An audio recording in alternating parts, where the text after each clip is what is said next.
Now this is Zimbabwe's first civil war that would lead to the GUKURAHUNDI, the Enthumbane uprising. What was happening here? Was it a war? Was it a conflict, an invasion, a tribal war, a war of gangs, a rebellion, or an insurgence? Anyways, what is a war? A war does not necessarily mean an armed conflict. Some wars are hidden and some wars are openly declared. In some wars, we see some strategies like sabotage, hostilities, or cold wars.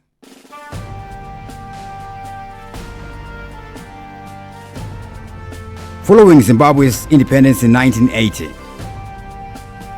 there were tensions between ZANU and ZAPU, the two main liberation movements that had fought against colonial rule. Mugabe's ZANU, which became the ruling party, and Joshua Nkomo's ZAPU, which had significant support among the Ndebele people, were rivals for political power. The conflict was exacerbated by ethnic divisions, with ZANU predominantly supported by Shona people and ZAPU by the Ndebele.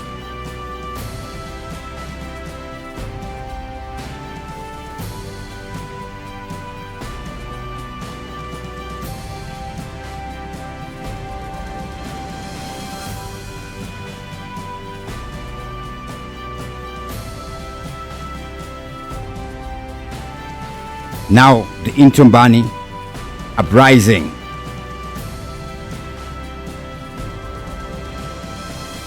The uprising occurs between February 8 and 12, 1981 in and around Bulawayo, Zimbabwe's largest city.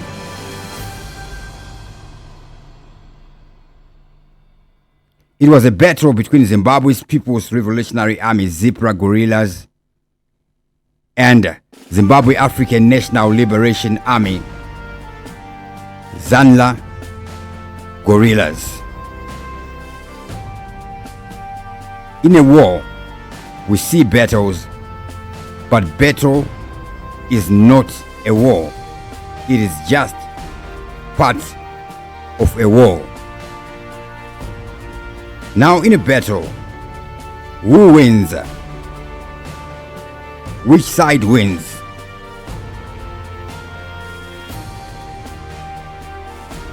The just or the unjust?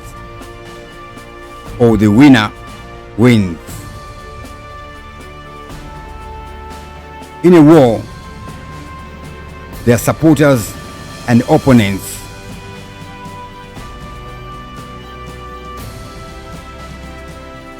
Who the supporters view as freedom fighters, the opponents may view as terrorists.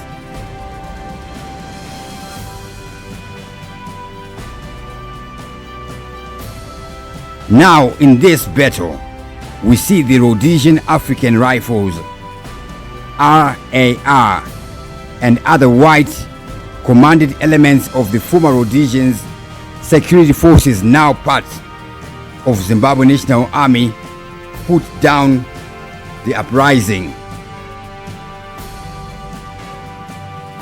The uprising began at around 8 p.m. on February 11, when the fighting broke out between the two guerrilla factions in Enthumbane suburb. The ZANLA and the ZIPRA forces are clashing, and we see ZIPRA armed personnel carriers moving on Bulawayo roads.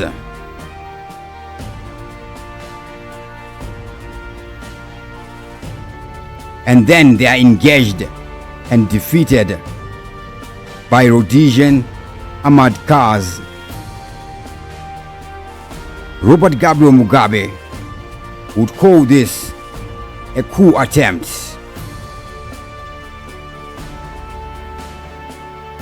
The RAR were surrounded by the numerically superior Zipra fighters. But however, they managed to subdue the Zipra, and by February 12th evening, the uprising was over. The official death toll was 260. Some historians estimate over 300 or 400 were killed. The Zimbabwe National Army suffered no fatal casualties. This battle is said to be the RAR's greatest victory, with the troops greatly outnumbered but winning through superior professionalism and discipline. The uprising was partially fueled by the 1980 Enthumbane conflict between Zipra and Zanla in November that year. Many Zipra guerrillas deserted after Enthumbane, fearing retribution from Mugabe's government following the consolidation of all the armies that had been involved in the liberation struggle.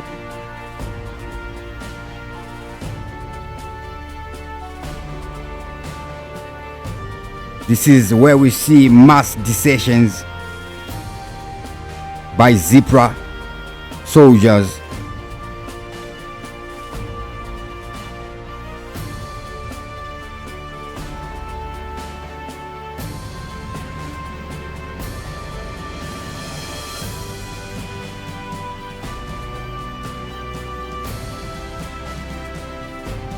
After an inquiry led by Justice Inoki Dumbuchena, Zipra was said to have been preparing for a war. The army integration scheme saw former Zipra recruits being harassed and accused of sympathizing with deserters. In 1992, serving Defense Minister Movin Mahach became the first Zanu PF official to publicly apologize for the executions and torture by the 5th Brigade. These atrocities by the 5th Brigade would come during the GUKURAHUNDI and aftermath of the Enthumbane uprising. In 2000, Mugabe admits that thousands had been killed during the GUKURAHUNDI, calling it a moment of madness.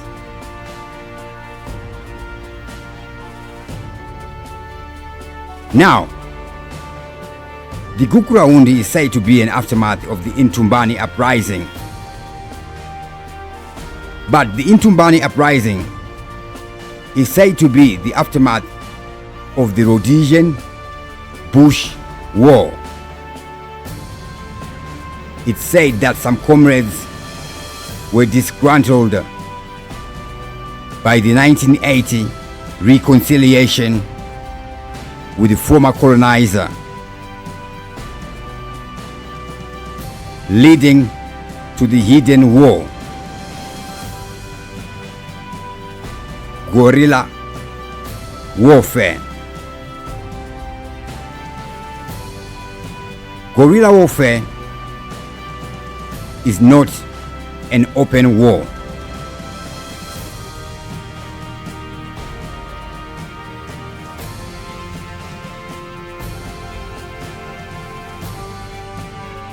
That's where we see techniques like sabotaging, fighting the other side without them knowing they are being fought.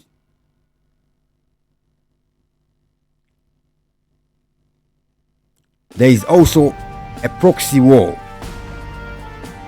It is fought between groups or smaller countries that each represents the interest of other larger powers who will be behind the scenes. So in this Zimbabwe's first civil war, who was fighting who? For what? Was it still a war between the Zimbabweans and the Rhodesians, or a war between Robert Gabriel Mugabe and Joshua Ngabuko Nyongolo Nkomo and the entire armies were just proxies?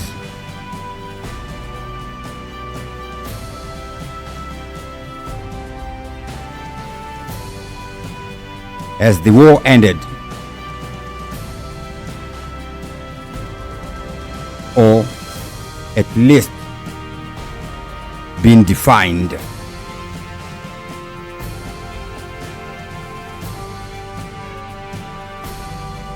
Now the year is 2024. We're seeing new wars in Zimbabwe, like the war on corruption,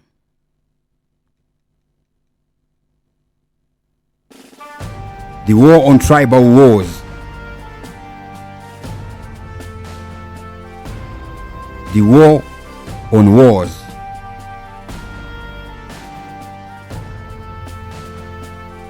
Who are the fighters? Who are the militants?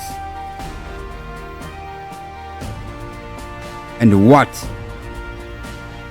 is being fought for? Is it the land? Is it the power? For whose benefit? With that, I sign out.